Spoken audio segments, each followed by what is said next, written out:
So we're gonna review this rig layout today, and I'm just gonna kind of give it a watch here and talk to you guys as the video goes along.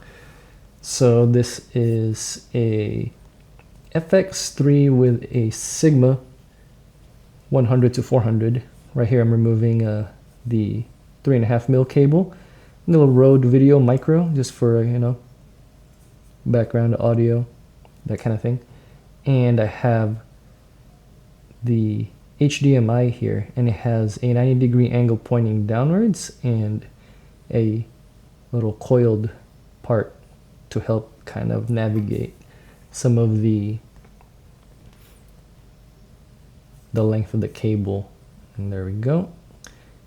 And here just two Sony NPF batteries to help power the big monitor. That's a 7-inch small HD 702, super old, about 10 years old, still holds up, super bright, about 1,000 nits. And yeah, it has a giant screen protector, very scratched up but can handle a beating.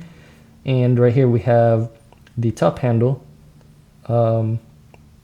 This one is a small rig adjustable top handle with a monitor mount.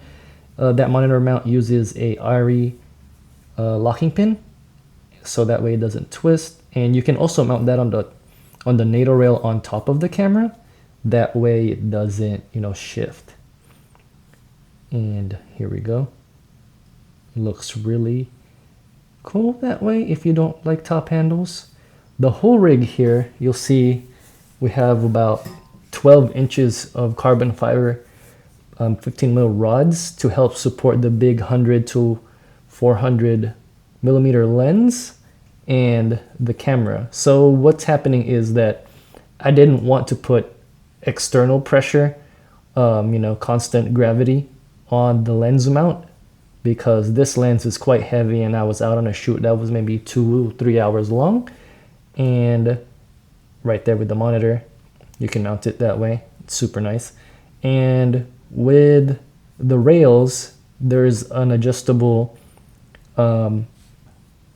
base plate with a riser on it and a non-adjustable base plate.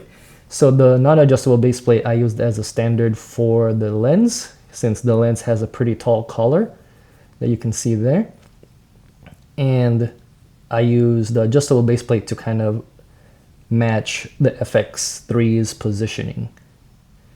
You see me putting back the handle here. It's super useful, but also it is quite adjustable, so you can remove it, put it back on, use it on something else. So here's the lens. I have a giant, tulip to cover for flares. There's a side handle that I put in that mounts on the 15mm rods. This side handle is probably like $10 from Amazon. Cheap, newer, I think. And this is on the bottom a giant, there's two 15 or quarter 20s on the bottom, but it's a giant Manfrotto plate, base plate.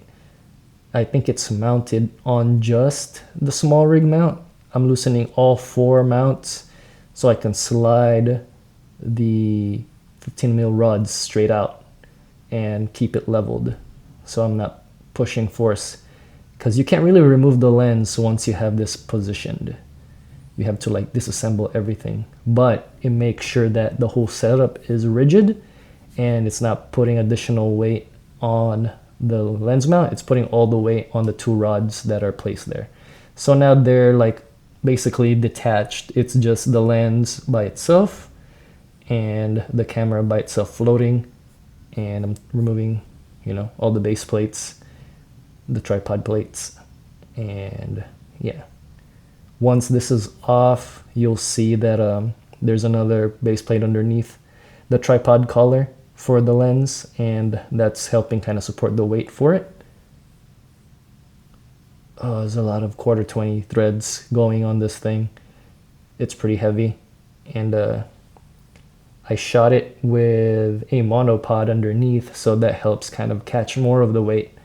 But again, you don't want either of those floating while you're out filming for long periods of time, because a lot of people don't like rigging it up that big and just letting their lenses float. But over time, especially as you use these cameras, even if the lens mount is strong, it can still be damaged. But without that, that's how the lens looks like.